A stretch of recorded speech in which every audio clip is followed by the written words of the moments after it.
The sky over Tokyo turns a brilliant crimson hue in the early morning hours of April 7th, 1945, within the narrow confines of the cockpit of his Ki-84 Hayate fighter. The most modern aircraft in the Imperial Japanese Army Air Force's inventory, Captain Masao Tsuyonaga adjusts the leather flight gloves he is wearing. He is able to perceive the distant rumbling that has become all too familiar at Chofu Airfield, which is located 20 miles to the west of the city, and further formation of American B-29 superfortresses is making its approach from the southern direction. However, things are not the same as they have been in the past. The voices of the people at ground control crackle over Tsuyonaga's radio, expressing confusion. Unidentified aircraft are approaching from the southeast. They are silver in color. The forehead of the experienced pilot wrinkles. Is it the southeast? There is no way that could happen.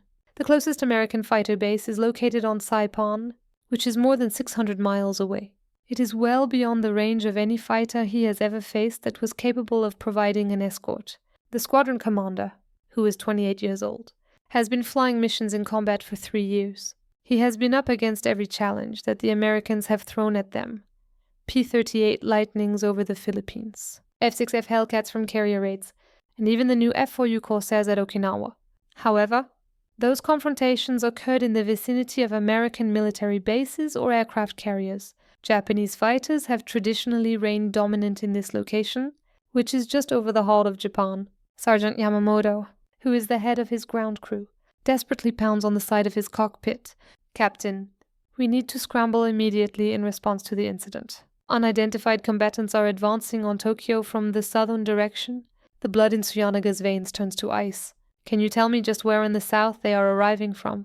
He quickly estimates distances using only his brain. Although the Americans won Iwo Jima 5 weeks ago, it's still 650 miles distant.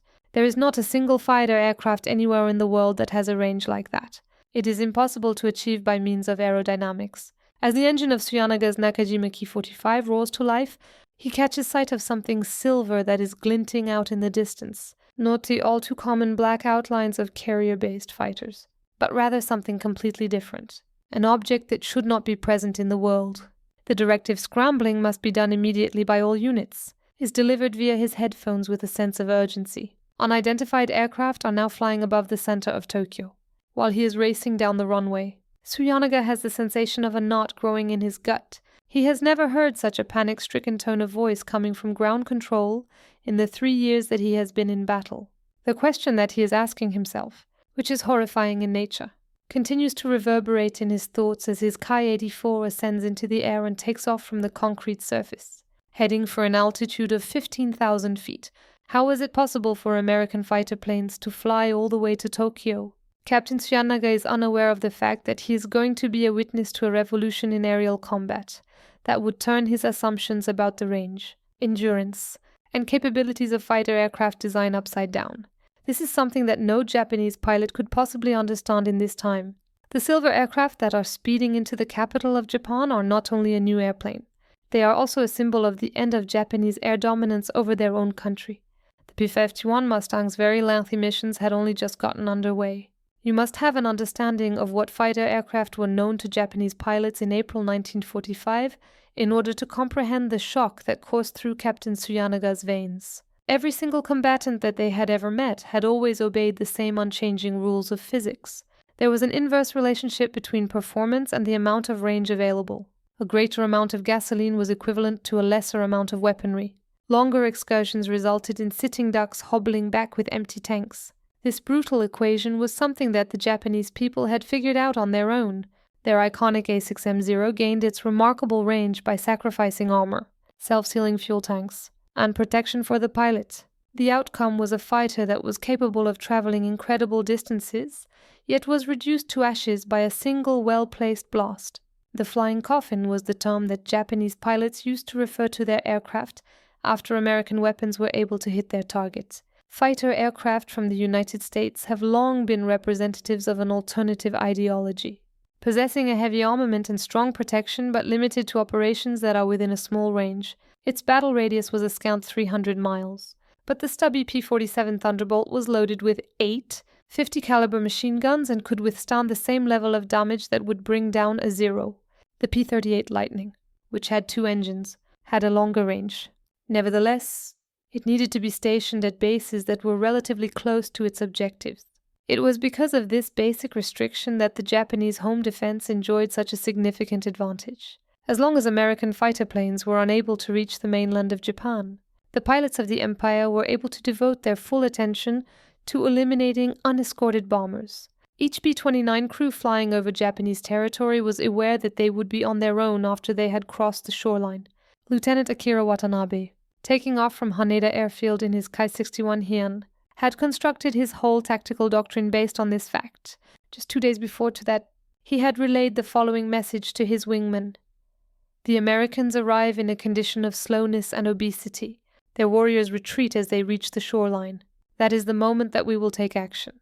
While they are climbing through 12 Zuzu feet in formation with 5 other Japanese aircraft, Watanabe is the first to detect them at 6:47 hours. A group of sleek silver planes descending on the enormous Nakajima aircraft manufacturing facility located near Musashino.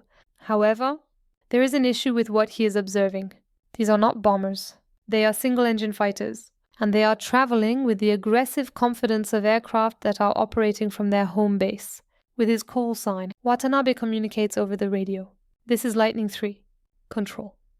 I believe there are 15, no, 20 single-engine aircraft assaulting the Musashino factory. Nature of the error indeterminate. There is a sudden burst of jumbled conversation over the radio. Pilots in the Tokyo region in Japan are reporting the same unbelievable sight. American fighter jets flying with total impunity over the heart of Japan, launching precise assaults from hundreds of miles away from any recognized base. With 25 wins to his name, Captain Tomojiro Ogawa leads the 103rd Sentai from the Kosa airfield. He has battled Americans in a number of different locations, including the Philippines, Okinawa, and numerous of home defense operations. However, as he gets within a distance of 1,000 yards of a formation of the enigmatic silver fighters, he comes to the realization that he is gazing at something that is entirely new to him. The airplanes are gorgeous in a sense that is also rather deadly. They have clean lines and a deliberate design. The wings of the ellipse bring to mind the British Spitfire for him, but the nose is longer and has a more aggressive appearance. The fact that they transport huge external fuel tanks beneath their wings is the most disturbing aspect of them. However, they are navigating in a manner that is reminiscent of aircraft at the beginning of a mission, rather than at the fuel-starved finish. Into his oxygen mask, Ogawa mutters, "Impossible." By this point in time, those drop tanks ought to have been emptied out. Ogawa is unaware of the fact that he is seeing the last product of American industrial and technical brilliance. The union of North American Aviation's P-51 Mustang with Rolls-Royce Merlin engine technology, which originated in the United Kingdom, resulted in the optimization of an unattainable range. These silver aircraft have traveled over 675 miles from Iwo Jima, engaged in a high-intensity air combat over Tokyo, and yet have enough fuel to make it back to their starting point. The P-51D Mustang, with its internal fuel capacity of 184 gallons, 2 external tanks each holding 108 gallons, and the exceptional fuel economy of the Merlin VIC 1650 engine, has made feasible what the Japanese never dreamed could happen: a fighter with a battle radius of more than 850 miles. As Flight Sergeant Kenji Nakamura dives his Ki-84 toward the formation of American aircraft, he senses the disintegration of the way he has always perceived the world. He thinks to himself, if they are able to make it to Tokyo, then there is no place in Japan that is safe. We are not even able to run. The Americans are not simply hanging around above Tokyo. They are hunting there. As the bomber stream climbs higher, Ogawa's Ki-84 was sighted by Major Robert Prue, Moore of the 15th Fighter Group's 45th Squadron, the lead pilot of the Mustangs. Moore dives steeply to intercept the Japanese fighter. What follows is hardly the fuel-conserving defensive combat that Japanese pilots anticipated from long-range attackers. It is aggressive, self-assured, and predatory while in flight. Moore's P-51D accelerates at a pace in a power dive that would be deadly for any ordinary long-range fighter, even though it still has 200 gallons of gasoline on board after the 700-mile flight from Iwo Jima. The Mustang is powered by a Packard-built Merlin VE1647 engine that generates 695 horsepower in combat emergency mode, enabling the agile fighter to soar above 400 miles per hour in its hunting dive. Ogawa, who has realized that the impossible is taking place, makes a sharp left turn and falls onto the deck. Moore follows closely behind him in his Mustang, which, thanks to the large amount of fuel that it still has on board, is able to do aggressive maneuvers that completely contradict what Japanese pilots know about long-range fighter tactics. The Japanese pilots are starting to comprehend a horrifying reality at this point in time. They are witnessing American fighter pilots take control of the skies over their own capital, and they have plenty of fuel left to keep flying. The regulations governing aerial combat have undergone a significant transformation, but this new information has not been communicated to them. At 0658 hours, above the city of Musashino, the engagement kicks off. Captain Masao Suyanaga comes to the realization within seconds that he is battling against ghosts. Aircraft that are not supposed to be in existence are doing maneuvers that defy common sense. They are being flown by pilots who ought to be conserving fuel like it is their last hope in order to make the flight back home, which is a feat that is impossible to accomplish. The P-51 Mustangs, on the other hand, are engaged in hunting. The voice of Major Robert Due. Moore crackles across his radio as he speaks to his wingman. Blue Flight, it's time to jettison your drop tanks. There are some people coming over. With a look of astonished amazement on her face, Suyanaga watches as the American fighters dump their external fuel tanks, not because they are devoid of anything, but rather because they are making preparations to engage in fight with fuel to spare, whispering over the oxygen mask he is wearing. Suyanaga says, "That's absolutely impossible. There should not have been any water in those tanks 50 miles ago." More. Flying his P-51D, makes a quick bank and begins to rise towards Suyanaga's Ki-84 when confronted with the attack. The Japanese pilot instinctively turns to face it head-on, employing a strategy that has proven successful against American aircraft that are short on fuel in past confrontations. However, when the Silver Mustang gets closer, Suyanaga observes something that causes his blood to become cold. At the conclusion of a 700-mile death march, the American pilot is not flying the plane. He is flying as if he is operating from his own field. The two combatants shut in on each other with a combined velocity of more than 700 miles per hour. Suyanaga initiates the attack by firing his two 12-volt 7mm machine guns and two 20mm cannons, which are pointed against the Mustang as it approaches, as Moore reacts with a deadly burst of fire from 6 50-caliber machine guns, which each fire 8 or 50 rounds per minute. Tracers stream between the planes in the color of oranges. Both pilots brake at the very last second. Suyanaga veers to the right, and Moore veers to the left. However, rather than prolong the encounter in order to preserve fuel, as every long-range fighter pilot must do, Moore instantly reverses into a rising left turn, following Suyanaga with the aggressive resolve of a pilot who has hours of battle endurance remaining. As he struggled to pull 5 Gs in a frantic uphill turn, Suyanaga panted into his radio. "This is insane. How much fuel is carried on board this aircraft?" The original meaning of the sentence should be preserved as much as possible when paraphrasing, but it is also important to avoid using unnecessary words or phrases. Moore's P-51D began its mission with 400 gallons of gasoline, a quantity more than twice as much as anything Suyanaga had ever seen in a single-engine fighter. However, Suyanaga is unaware of this fact. The Mustang still has 200 gallons of fuel on board, which is sufficient to power it through an hour of high-intensity fighting, as well as the long journey back home, even after traveling 675 miles away from Iwo Jima, in a circumstance that is much more dire than the one that Lieutenant Akira Watanabe is now in. Watanabe finds himself 3 miles away. They are coordinating their assaults with an accuracy that indicates that they have had extensive training and have complete faith in the capabilities of their aircraft. This is all occurring while he is engaged with 2 P-51Ds at the same time. "This is Lightning 3. I need assistance immediately," Watanabe exclaims in a panic over the radio. "These fighters are not fleeing away. They are not practicing fuel conservation. What are the circumstances that would make this situation feasible?" The original meaning of the sentence should be preserved as much as possible when paraphrasing, but it is also important to avoid using unnecessary words or phrases.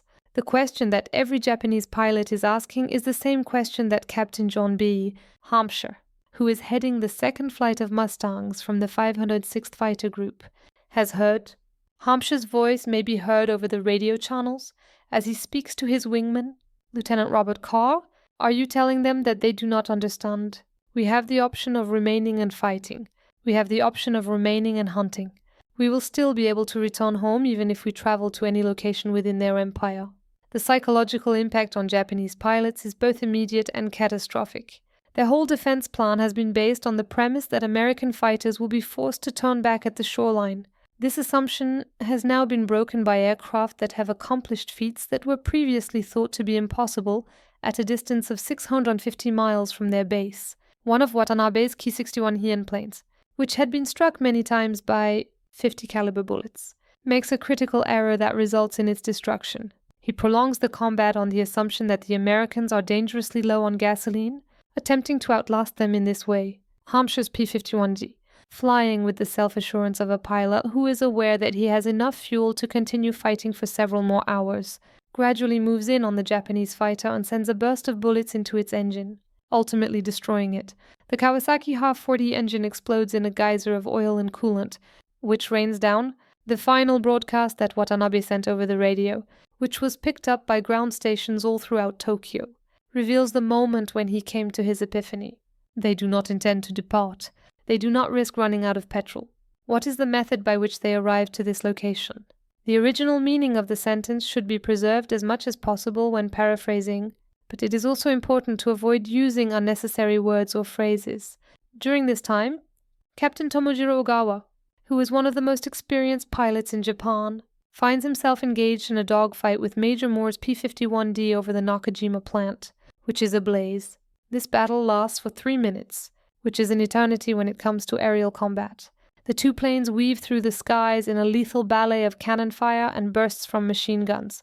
In terms of turning ability and climb rate, the P-51 is potentially outclassed by the Ki-84 Hayate, which is Ogawa and the most sophisticated fighter aircraft in Japan. However, the argument falls apart in light of the reality of the aircraft that Moore is piloting, a fighter that has traversed an ocean to be at this particular battleground and continues to have enough fuel and ammunition to continue to fight with uncompromising aggressiveness. Moore deliberately trades height for speed in a maneuver that will be studied by aviation historians for decades to come.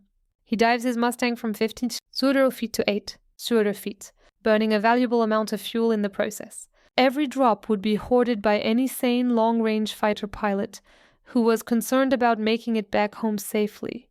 Moore, on the other hand, is exchanging fuel in exchange for a tactical advantage. Confident in his role as a pilot and aware of the actual capabilities of his aircraft, Ogawa suddenly becomes aware of the trap after carrying out the dive. The P-51's excellent handling capabilities at high speeds give Moore the upper hand in the dive, and the Mustang's ample fuel reserves for aggressive maneuvering that the Japanese pilot is unable to match without running the danger of fuel exhaustion on his own short trip home. Moore's P-51 is at an altitude of S, 0 feet when he executes an ascending left turn that allows him to attack Ogawa's Ki-84 with his weapons. The Japanese fighter's left wing and fuel tank are completely shredded by a barrage of bullets from the 50 caliber machine guns, which are firing in complete unison. Ogawa's final conscious thought is the ideal encapsulation of the exact moment when Japanese air dominance comes to an end, as his aircraft makes its fateful descent to the streets of Tokyo. If they have been able to make it this far, and if they have been able to keep fighting for this long, then we have already been defeated in the war. Just 16 minutes after the initial touch, the engagement comes to an end at 07:14 hours. There have been 7 Japanese fighter aircraft brought down. Both of the P-51Ds have sustained damage, but they will both be able to make it back to Iwo Jima, a round journey of more than 350 miles that should be difficult for aircraft with a single engine, while the Mustangs are undergoing a reformation and starting their lengthy journey back home. They are still carrying enough fuel to power their flight for over 3 more hours. The radio traffic coming from the Japanese ground control provides a narrative about a revolution in the field of warfare. All units, report status. Can you tell me how many American fighter jets are still in service? The original meaning of the sentence should be preserved as much as possible when paraphrasing, but it is also important to avoid using unnecessary words or phrases. Are they retreating to their carriers at this time? The original meaning of the sentence should be preserved as much as possible when paraphrasing, but it is also important to avoid using unnecessary words or phrases. There are no carriers within a radius of 500 miles. Control. The speaker announced. Then where are they headed? And where are they going? The original meaning of the sentence should be preserved as much as possible when paraphrasing, but it is also important to avoid using unnecessary words or phrases. Flight Sergeant Kenji Nakamura. one of the few Japanese pilots to survive the battle, will later write in his journal, "Today I saw the future of air warfare, and it terrifies me. If the Americans are able to fuel their fighters and have enough to spare, then they could deploy them wherever in our empire.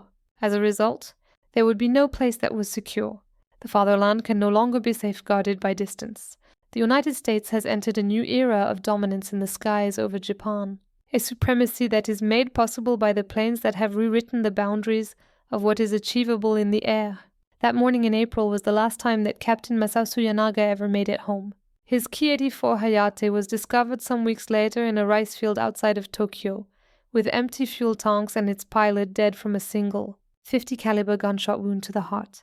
This aircraft became a symbol of the new reality in Japan. The impossible has become a part of everyday life. The airspace over the Japanese country was now under the control of American fighter jets.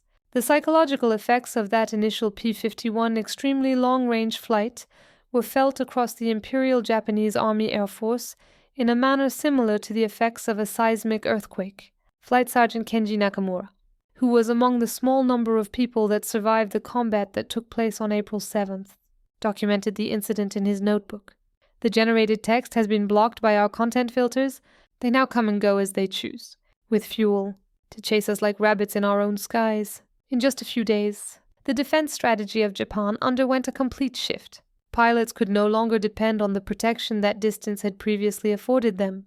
With their groundbreaking range of 650 miles, American P-51D Mustangs were capable of launching attacks against any location inside the Japanese Empire and then returning safely to Iwo Jima. The mathematical certainty that had been protecting Japan's industrial heartland, that no single-engine fighter could travel such huge distances, had been shattered by the ingenuity of American engineering.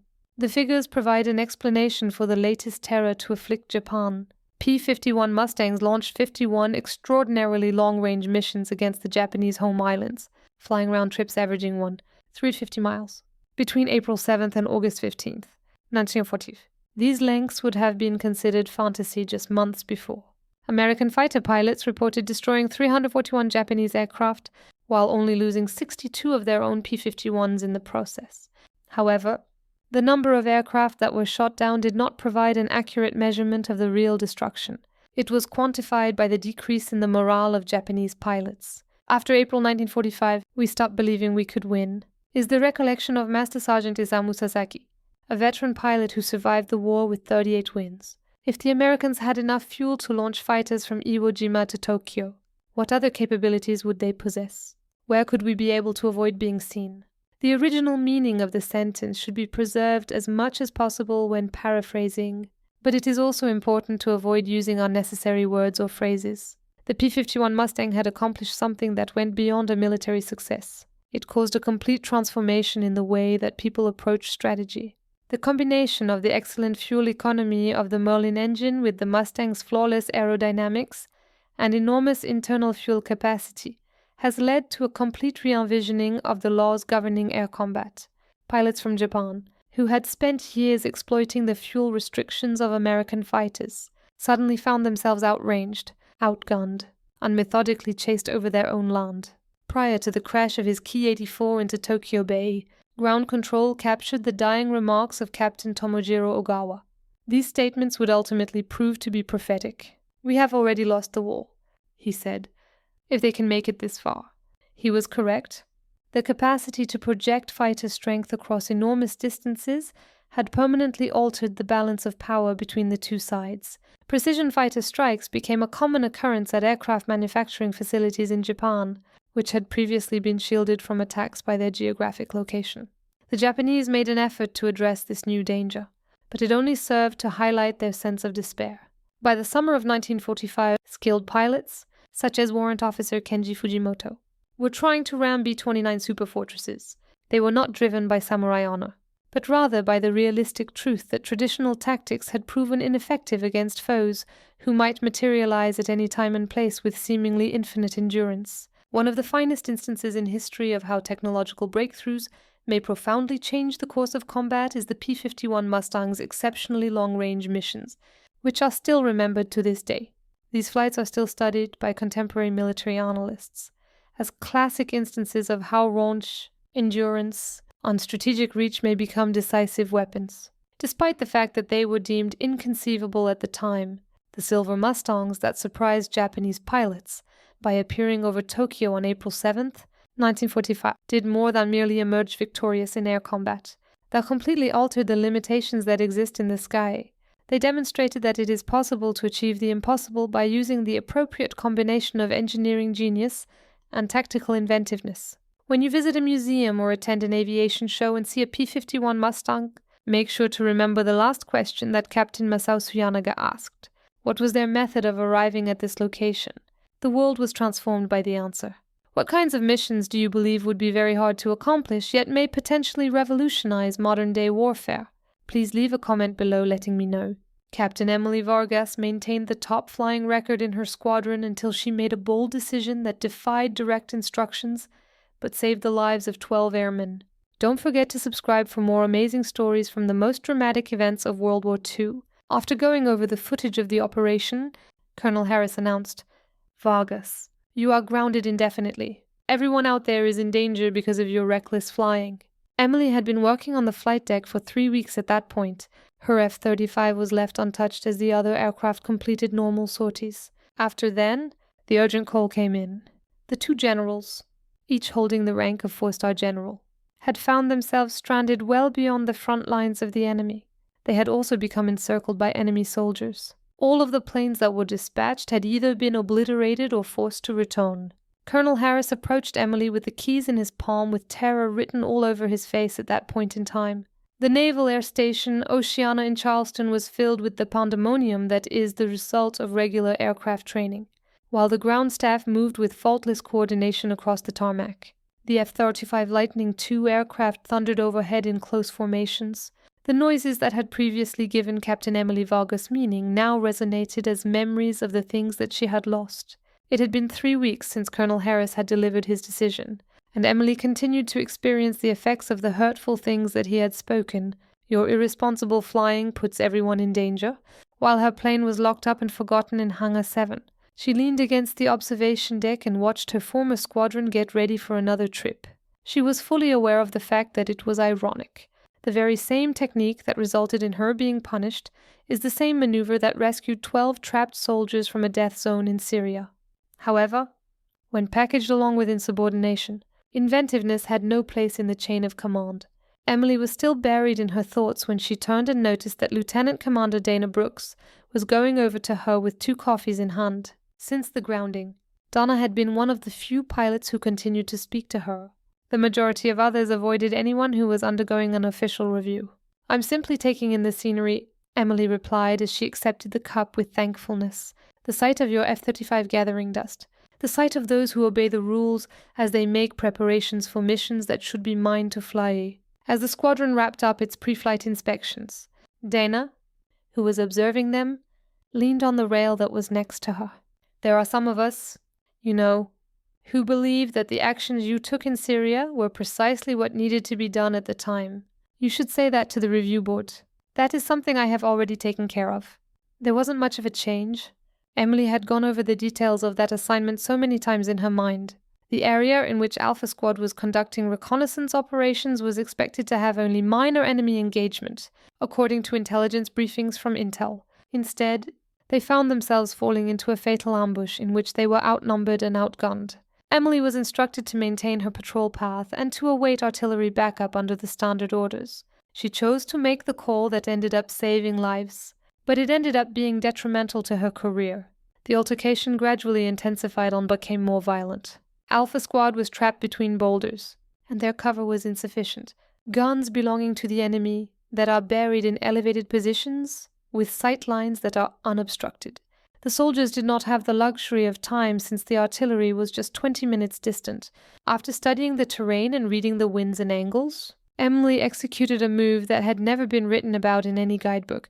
She pushed the nose of her F-35 into a dive that was nearly vertical, taking use of its sophisticated targeting system to destroy enemy positions with deadly accuracy. She flew so close to her own side that it seemed impossible. Everything went smoothly with the relocation. Instead of returning home in coffins adorned in flags, 12 troops survived the war. However, Emily had chosen to defy a direct command. jeopardized a jet that was worth millions of dollars, and demonstrated what her supervisors called a disrespect for regulations that was dangerous. Colonel Harris has summoned you to his office for an immediate meeting. Mr. Vargas. Emily looked up and saw Staff Sergeant Miller rushing up to her with an expression on his face that indicated that something was urgent, not just part of his daily routine. Sergeant, what is the purpose of this meeting? The original meaning of the sentence should be preserved as much as possible when paraphrasing, but it is also important to avoid using unnecessary words or phrases. Mom, we need to give you a briefing on an emergency situation. All pilots are being summoned back to duty. Emily felt her heart rate increase rapidly. Emergency briefings were necessary for activities that were happening in real time. There were actual stakes involved, but her name was not included on the list. She was not permitted to go out. Sergeant, I have not been authorized to perform flight duty. Madam, I am acting in accordance with the directions of the Colonel. You are the person who he particularly requested. Emily cast a glance in Dana's direction. Dana simply shrugged and proceeded to follow her as they both made their way to command. Whatever the situation was, it was significant enough to warrant bending the rules. As Emily walked in, the atmosphere in the briefing room was thick with anxiety. All of the pilots were in attendance, along with intelligence staff, mission planners, and communications officers who are typically reserved for operations of the highest priority. Standing at the forefront was Colonel Harris. His usual expression of composure was suddenly replaced by something that Emily had hardly seen him display before. It was anxiety that verged on terror. Harris addressed the crowd without hesitation and declared, "Ladies and gentlemen, we are confronted with a crisis that necessitates an immediate response. A diplomatic convoy that was passing through Kandahar province was attacked by an enemy group early this morning around 0347 hours. The attack resulted in the capture of 2 individuals who were of great importance. A map of Afghanistan was displayed on the main screen. The map brought attention to a mountainous region that was rough and covered with red marks. General Evelyn Carter, the head of the Joint Chiefs of Staff, and General Thomas Blake, NATO's Supreme Allied Commander, are the individuals that were seized. Their convoy was ambushed when they were in the process of conducting a covert tour of the advanced bases. The weight of the room changed suddenly, and Emily was able to sense it. The loss of 2 4-star generals was not only a catastrophe, it was a goldmine of both intelligence and propaganda for the enemy forces. More importantly, it placed 2 of the highest-ranking officials in the country in grave risk. Harris continued on, stating, "The first wave of rescue operations have been unsuccessful.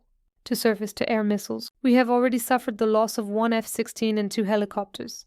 The location has been secured by the enemy using sophisticated anti-aircraft defenses. All of the truth was exposed by the tactical map. The generals were imprisoned within the confines of a fortified fortress that was nestled in the mountains, which gave a natural advantage to the captors. The squadron's most experienced pilot, Major Daniels, interrupted and said, 'Sir, who is in charge around here? And what are their policies? Is our goal to save or to eliminate?' The original meaning of the sentence should be preserved as much as possible when paraphrasing, but it is also important to avoid using unnecessary words or phrases. The highest priority is to conduct a rescue operation. Both generals are still alive according to drone feeds, but it is anticipated that they will be transferred to a more secure location within 6 hours. According to intelligence, we just have one narrow window." As she studied the topographical data, Emily noted approach vectors, danger levels, and the absence of feasible approaches for routine extraction. The facility was situated in a valley that was encircled by precipitous peaks, and both of its access approaches were guarded severely. Conventional strikes keep failing, which is the issue. As Harris stated, the defenses are positioned in such a way as to neutralize conventional strategies. Overlapping fire zones were used to secure every reasonable route of passage. Textbook plans were ineffective, and Emily immediately saw the reason why. The facility was constructed with traditional air attack defense in mind. Therefore, it was built up to meet those specifications.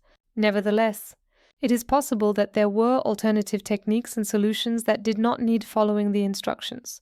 Without waiting for permission to speak, she stood up and said, "Sir, what would you say about attack vectors that are not conventional?" The original meaning of the sentence should be preserved as much as possible when paraphrasing, but it is also important to avoid using unnecessary words or phrases. Harris maintained eye contact with her and stared intently into her eyes. "Carry on." "Captain, standard running plays are the focus of the defenses that have been designed. However, if an aircraft were to utilize the topography to conceal its approach until the very last second. It would be able to destroy the primary defenses before they had the opportunity to respond. Do you mean traveling at nearly supersonic speeds through mountain canyons? Major Daniels interrupted. There is essentially no room for making any mistakes at all. The margin is already 0, Emily said immediately.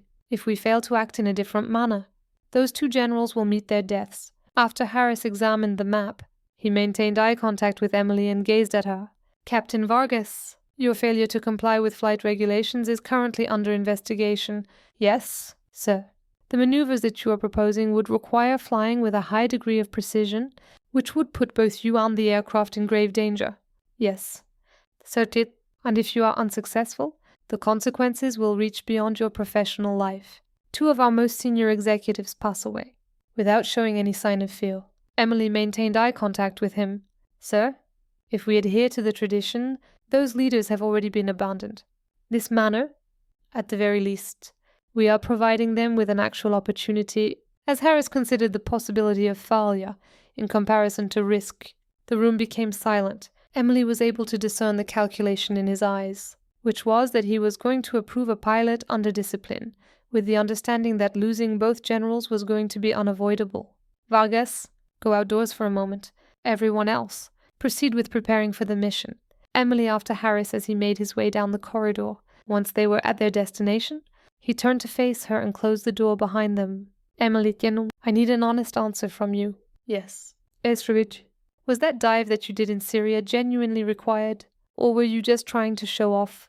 The original meaning of the sentence should be preserved as much as possible when paraphrasing, but it is also important to avoid using unnecessary words or phrases. The inquiry got right to the heart of the issue with her grounding. Emily had spent an infinite amount of time mulling over her options, repeatedly considering the consequences of each. Sir, at that time, with bullets flying, that dive was the only thing that gave those warriors a chance to survive. I would not hesitate to make the same decision again. Harris moved his head up and down gently. And with this task, are you able to carry out what you are proposing without meeting an untimely demise? The original meaning of the sentence should be preserved as much as possible when paraphrasing, but it is also important to avoid using unnecessary words or phrases. Sir, I am unable to guarantee survival, but I can assure you that if no one flies this, those generals will be out of the picture. And you believe that you are the right person to give it a shot. The original meaning of the sentence should be preserved as much as possible when paraphrasing, but it is also important to avoid using unnecessary words or phrases. While her F-35 was gathering dust, Emily reflected on the weeks that had passed since she had been grounded and had seen other people fly. She reflected on the 12 troops who were still alive because she had chosen to act rather than to obey orders. Sir, I am the pilot who has been thinking about unconventional tactics for the past 3 weeks, while the others were flying ordinary sorties. I am more familiar with this jet than anybody else in the squadron, and I have a thorough understanding of the capabilities of this aircraft when it is pushed past its usual limitations. Harris maintained his silence for a long time, and it was obvious that he was grappling with a decision that had the potential to affect both of their professional lives. Vargas, if I give this the green light and you don't succeed, then both of us will be facing court-martial. If I do not accomplish that and those generals perish, we will be confronted with something much more awful. And if I am successful, Emily said, if I succeed, sir, 2 American generals returned to their native country still alive. Turning around, Harris re-entered the briefing room and spoke to everyone who was present. I have altered the plans. Captain Vargas will be in charge of a single aircraft precise strike that will serve to remove defenses and extract the targets.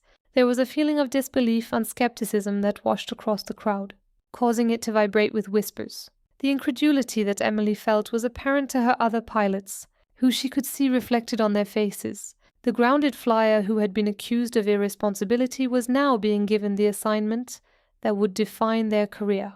With deference, Major Daniels said, Sir, Captain Vargas continues to be subject to a disciplinary review at the moment. Captain Vargas is the only one present who has demonstrated the capability to carry out the precise flying that is required for this operation. Major Daniels, the review will not take place until the mission has been completed. Emily was overcome by a surge of exhilaration that was mingled with a great deal of responsibility. This was not an attempt to battle stigma or to clear her name. This was regarding the revival of two of the most prominent leaders in the nation. Vargas, you have 15 minutes to look over the mission specifications and be ready for launch. Your plane is already being prepared by the crew members. Emily continued to stare at the tactical displays while the room emptied, feeling the burden of what she was about to try. Her operational profile was completely different from anything she had ever experienced before. It involved a single infiltration into strongly guarded airspace, pinpoint hits that were timed perfectly, and an extraction that would test her aircraft to its maximum capabilities. Mechanics were around her F-35 in Hangar 7, preparing it for the last flight. The airplane was no longer covered with tops. As Emily was performing her pre-flight inspections, Chief Petty Officer Ramirez, the senior technician, approached her.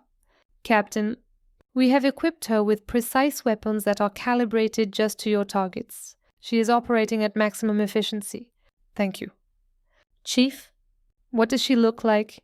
The original meaning of the sentence should be preserved as much as possible when paraphrasing, but it is also important to avoid using unnecessary words or phrases. It is as if she has been waiting for this particular moment for 3 weeks. Mom, the level of meticulousness that Emily used to comb through every system was the same that formerly made her the pilot who was the most reliable in the squadron. Every single component functioned without a single defect. Every single weapon was locked in securely, and every single gauge was absolutely perfect. Emily experienced that familiar feeling of returning home again as she settled herself into the cockpit. The F-35 was brought to life with a low hum. The sophisticated avionics system began to glow with gentle luminescence and crystal displays that enveloped her in a state of complete awareness. Her place was here, not standing on some observation deck, but strapped inside the world's most modern fighter aircraft. Tower, this is GO-7. We are requesting clearance to take off immediately. GO-7 has been given permission to take off. May God be with you. Captain. Emily was always exhilarated by the seamless force with which the aircraft took off into the air.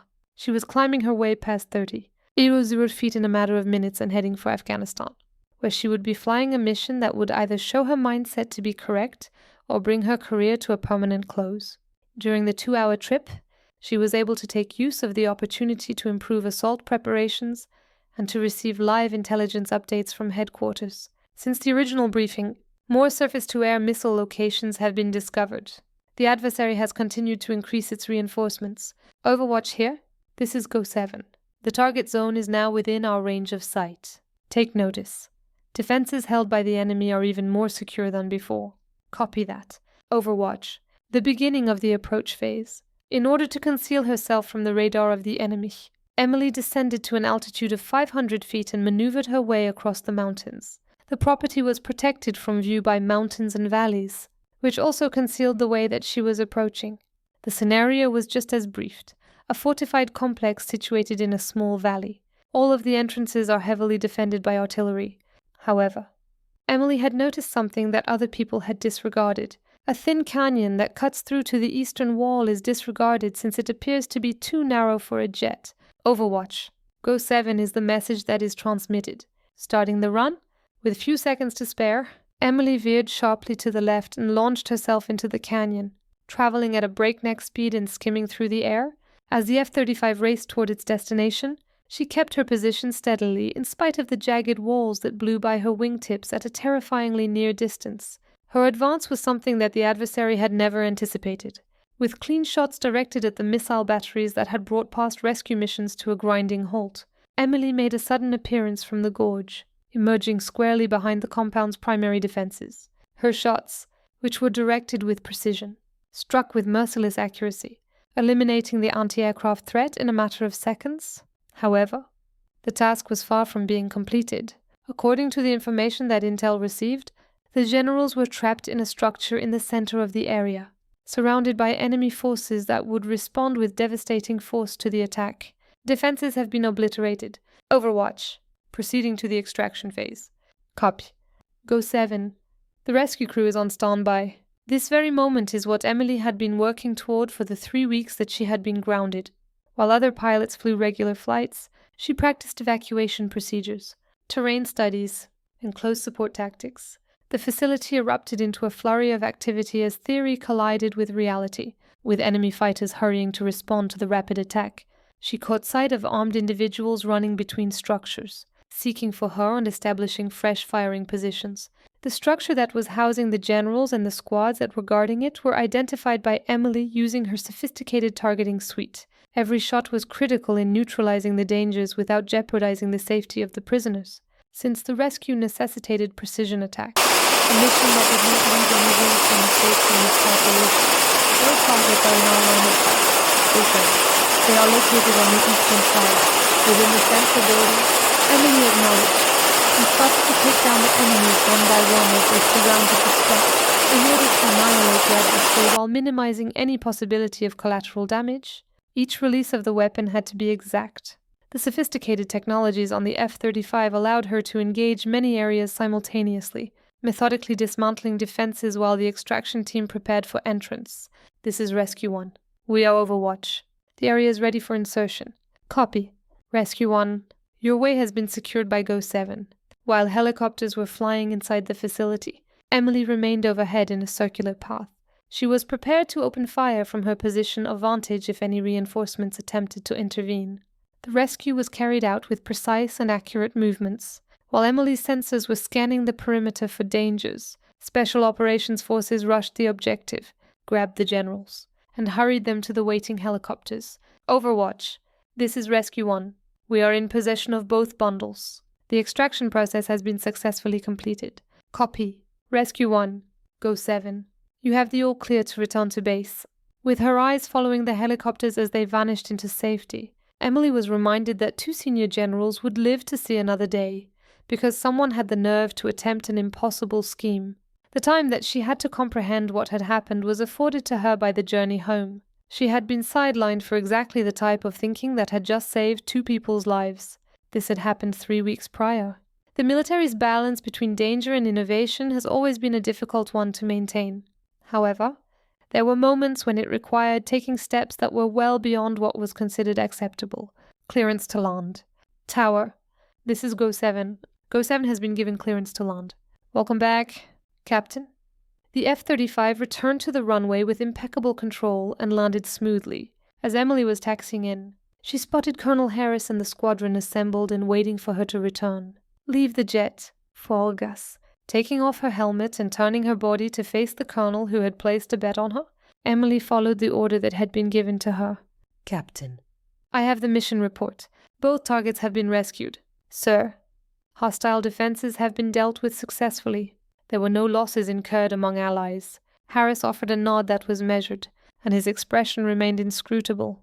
Captain Vargas, I took away your flying privileges 3 weeks ago because you were flying recklessly and putting the lives of Americans in danger.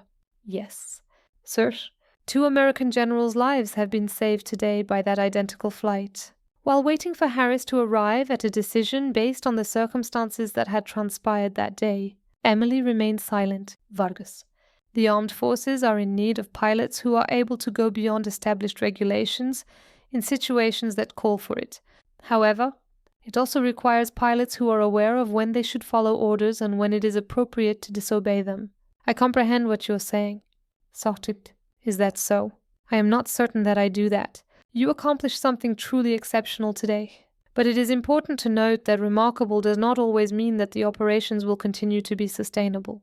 Harris took a moment to collect his thoughts. It was evident that he was giving careful consideration to the events that had just unfolded. Captain Vargas, your full flight status has been reinstated. Your disciplinary process has been concluded with accommodation for your outstanding performance under great strain. I am grateful to you, sir. Do not express gratitude to me at this time. You will be responsible for leading the squadron's advanced tactical training, instructing others in the precise flying techniques that you demonstrated today. In addition, you will be taking additional lessons on procedure and the appropriate channels for clearing unusual maneuvers. A smile crept over Emily's face. I understand, sir. I'll put in the time and effort to improve my paperwork abilities. Make sure that you do it. Relegated to the background.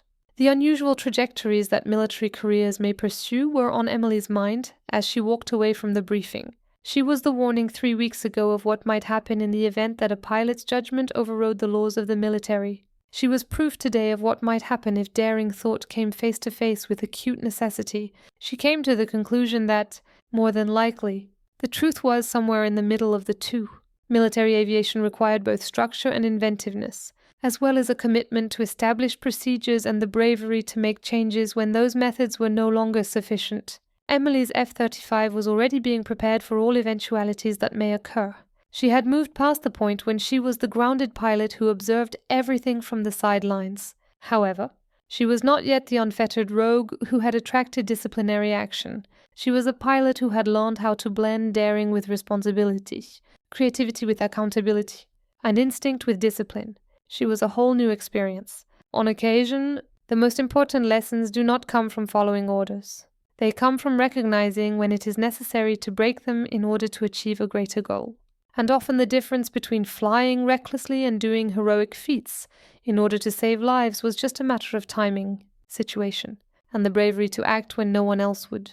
The two generals would return to their families, and their captivity would be recorded simply as a footnote in classified files rather than as a national tragedy. Official reports would attribute the seamless coordination of air and ground troops to an anonymous source, and would not provide any specific information.